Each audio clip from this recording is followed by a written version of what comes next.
welcome back to Autism Live. I am very excited because right now joining us from Chicago are the co-founders of Lakefront Pictures. We are talking today to Jennifer Goodman and Ryan Atkins. These are two amazing, multi-talented professionals that have a new film coming out that we're going to be talking about in just a minute. But let me tell you just a little bit about them. Let's start with Ryan. Ryan is a content creator, a director of photography, DP as they say, and a post-production specialist based out of Chicago. He's got more than 17 years working as a professional in this industry, doing all kinds of things. I checked out your website, Ryan, and you are a mover and shaker, getting all kinds of things done. Got a real point of view with a camera, and you don't have editing on here, but I see that you are a brilliant editor.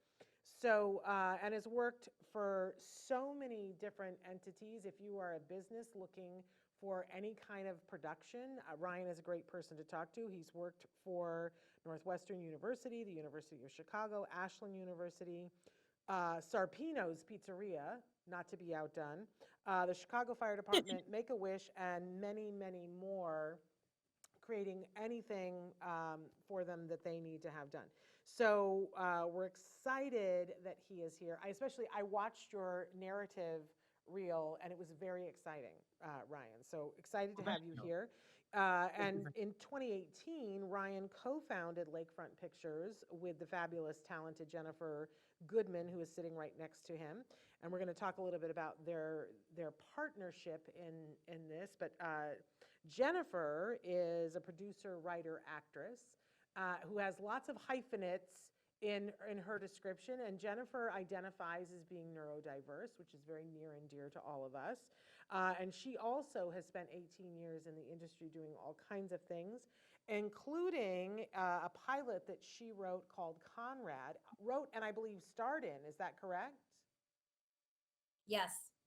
Wonderful. All about, this is a subject that's very near and dear to all of our hearts.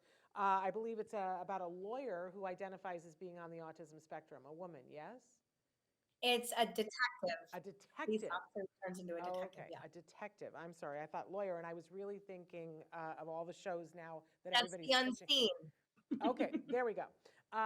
So, and together, you worked on 𝗟𝗏𝗃𝗲 together, and now you have a new film that's going to be coming out soon. I don't even want to say when, called The Unseen, with a very familiar star in the film. Talk to us a little bit about The Unseen and who, there's a lot of people in it that people might recognize, but tell us a little bit about the star, because I think everybody will be gaga over him. Yeah, we were too. We still are. His name is 𝗟𝗏𝗃𝗲, the 𝗟𝗏 from Breaking Bad. Brilliant actor, comes with tons of experience, and he's really a great guy to work with all around. It's a lot of fun. And for people who may not know names, he played the son in Breaking Bad, Walter White's son, and he identifies as an actor who also has, in real life, has CP, cerebral palsy. And I think this Seeing Unseen was only the second time that I have seen it, because I'd only ever seen him in Breaking Bad and thought he was amazing in Breaking Bad, and he is amazing in your film as well. Talented, talented young man, and truly a force. And I'm so excited that somebody is giving him some time and some space to play this role, and we're going to talk about that in just a second. But so Lakefront Pictures, you guys have a very specific mission. Tell us what that mission is, because I know our audience is going to be thrilled with it. Sure. So our mission essentially is to elevate unheard voices and tell stories largely untold. We like to, a lot of our storytelling does tend to focus in characters that have been marginalized in some kind of way. It's not always 100% diverse storytelling, but many of our characters do have that. We find that to be very interesting.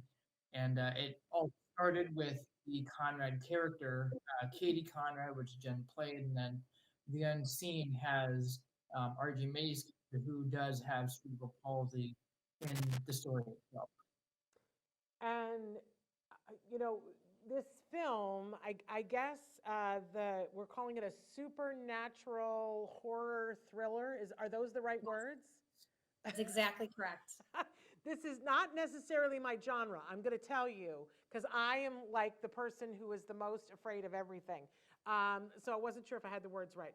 But very interesting film and how it unveils. And so RJ plays a young law student, and there's some, right off the bat, there is some creepy stuff happening in this film.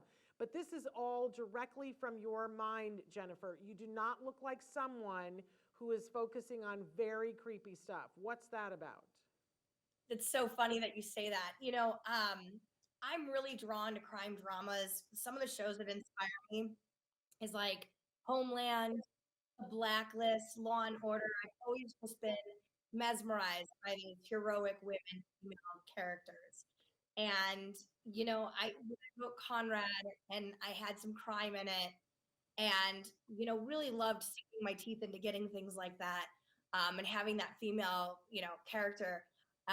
Once we finished making that, I had a conversation with Ryan and a couple other people, and Ryan loves the genre.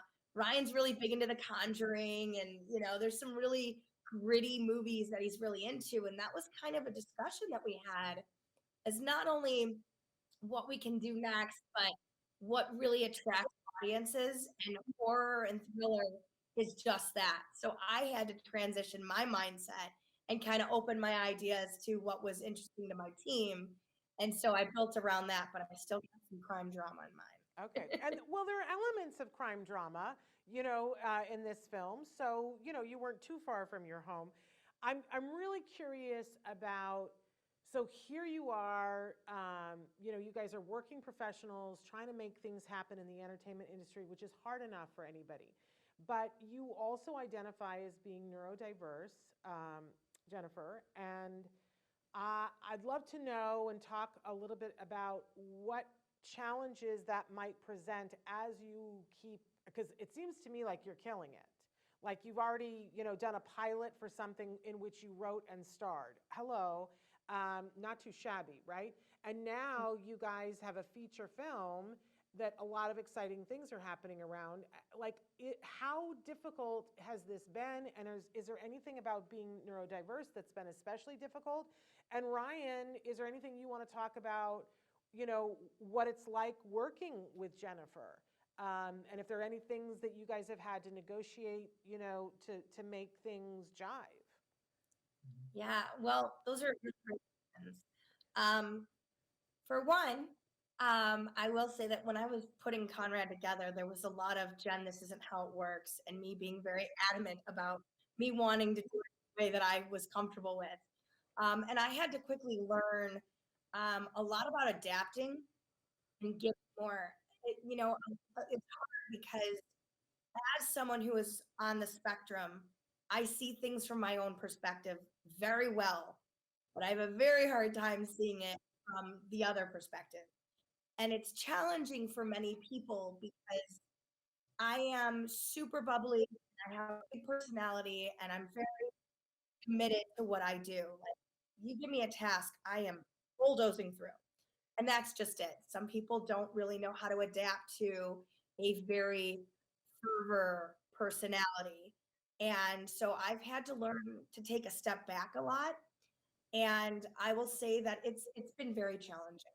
It's not been easy. Not because I don't want to, but because I don't know how.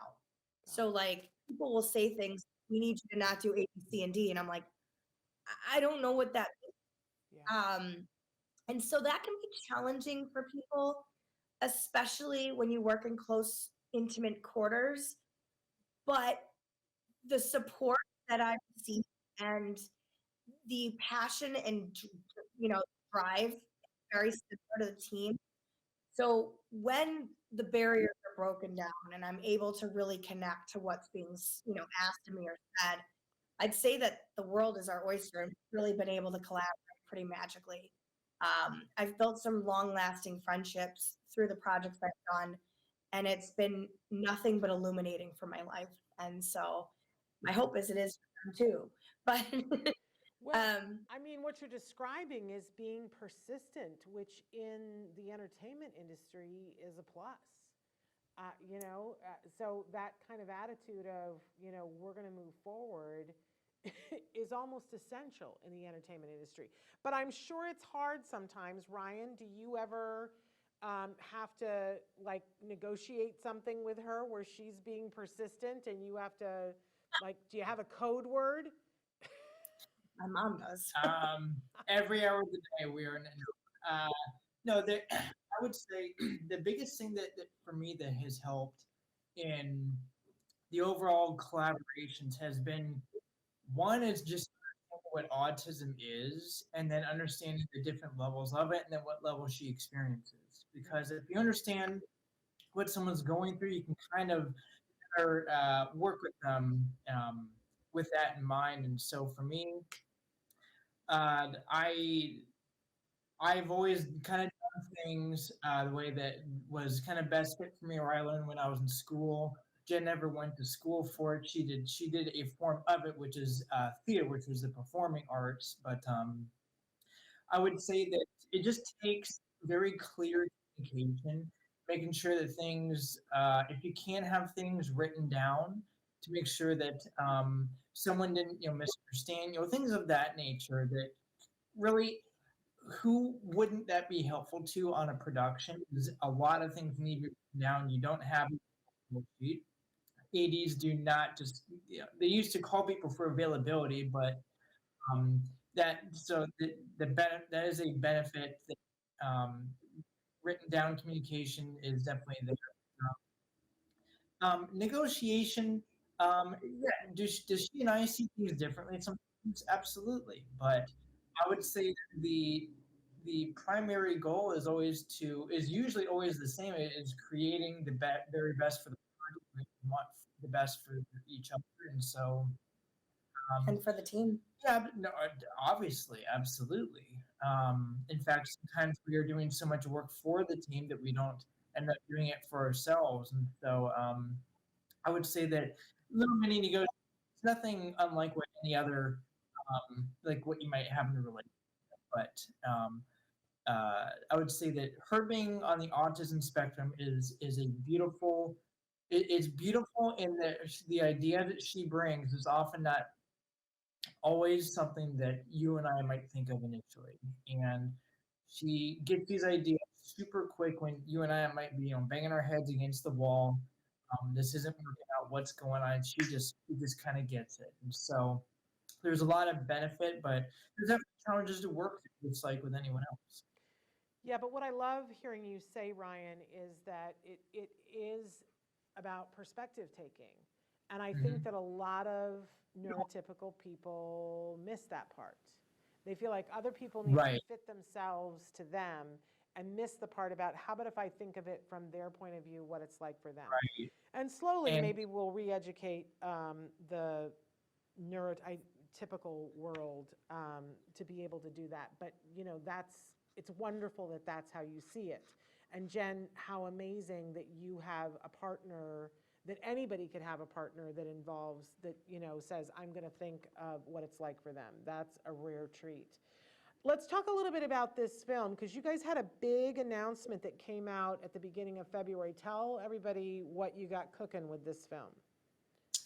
Yeah, no, lots of exciting things. So to go along with that persistence that you mentioned, Ryan and I were in the middle of working with our post team, and I kept putting urgency on it.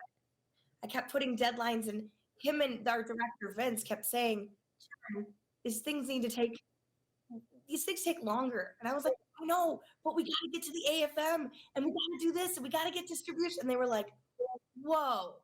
And with the amazing team that I had, very incredible talent, might I add, we did go to the AFM, and we had built opportunities with many distributors. But the American film market is what the AFM is, and that is kind of like speed dating for film. So you bring your film and any kind of marketing, and you are pitching it to many different companies, and Universal's there, Magnolia Pictures, a lot of those big companies and international ones. So while we were there, we got to know the Coven, which are fabulous people. You may know them as the ones who sold 𝗟𝗏𝗏𝗧 and did very well in the market. They were very interested in RJ and our trailer, The Unseen. And so we announced February 1st that there was an acquisition and they were taking us to the EFM, which is the European film market. And they were going to promote our film. And so now we have a distribution, an international sales agent with the Coven. And that was a very big announcement for us. So we're really excited how in less than a year, we've already gotten that relationship going. So exciting. And of course, we hope that sometime in the future, you'll be able to announce when people will be able to see the film. I can say we are having an announcement very soon with that. All right. So stay tuned. And we will keep people posted. You will let us know, and we will keep people posted. So I want to know, so you're there, you guys have this idea, and you start writing the script. At what point does RJ become a part of this collaboration? RJ was pretty much in the beginning, actually. It was funny because when I was writing the script and talking about the main character, you know, one of my commentaries and one of the things I kept emphasizing is the importance of this inadequacy to a father figure or to a mother figure. And when we were discussing with some directors that we were interviewing with and conversations that we had, things pointed to RJ. And so we actually reached out to him in 2021 about the movie, garnered his interest. He read the script. He loved it. He was like, this is going to be awesome. And he was just super passionate. We worked with his agent and his management team. And then once the capital was raised, or at least the big majority of it, we went back to his team with an offer and he was accepted and he became part of the family. So. Well, and I can totally see why he was jazzed to do it. I think it's really brilliant in that it sets him up as a leading man, like maybe nothing else could have.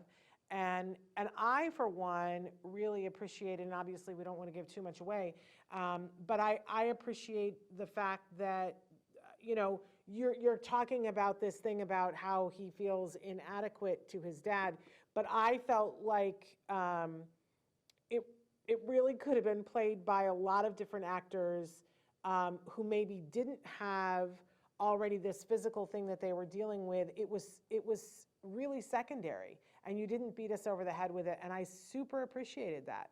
I thought, here is an actor who is telling the story about this individual, and I didn't feel like that it was a story about a disabled person in any way, shape, or form.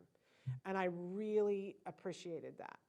I was like, this is exciting. This is what the entertainment industry needs to see more of. That it doesn't have to be that this is, you know, he's the only person in the world could play it because, you know, it's locked into that this is what his diagnosis is or what his disability is. I didn't feel that at all. And I thought that was really remarkable, and I appreciated that. So in the meantime, for people who want to kind of follow the trajectory of this film so that they can keep an eye on when you have your next big announcement, where would they go to follow your journeys and Lakefront Pictures and the movie, The Unseen? Sure. Well, the easiest platforms and the most accessible would be our social media. So The Unseen and Lakefront Pictures is primarily on Facebook and Instagram. We do have different handles for those. It's primarily The Unseen film for the most part. Lakefront Pictures is also a great place to go. It is Lakefront Pictures across the board, just with the @ sign. It is Lakefront Pics on Twitter, but it was a little bit long for that platform. But those places are where people can find out about all the information that's happening with the project. So. Okay, and is there any place that they can go to see the pilot of Conrad? We are working on that. Right now, we have a trailer. If you go to conradseries.com, you can see our trailer. You can see its own private website with all the information. Harry Lennox, Eric Roberts, who are marvelous and also in it. But we will have that news hopefully very soon as well. It was hard during 2020 to sell that show because of, you know, COVID and things that were going on back then. So we're going to be reworking it and getting it out there. Well, good for you. Good for both of you. I think, Jennifer, you know, you're like the next Lena Dunham, right? You're just like making stuff happen. And I think when you have that attitude of, well, I'm not going to wait, I'm going to forge ahead, I think that's nothing but a plus. So congratulations to both of you. We'll keep everybody posted, if you'll keep us posted when you have your next big announcement. How's that? Sounds like a 100%. plan. Thank you. All right. Well, thank you so much for spending the time to be with us, and keep on keeping on. Thank you. Thank you. All right. You have a wonderful day. You too. You too. Thank you for having us. We're going to be right back with more Autism Live after these messages. Stick with us.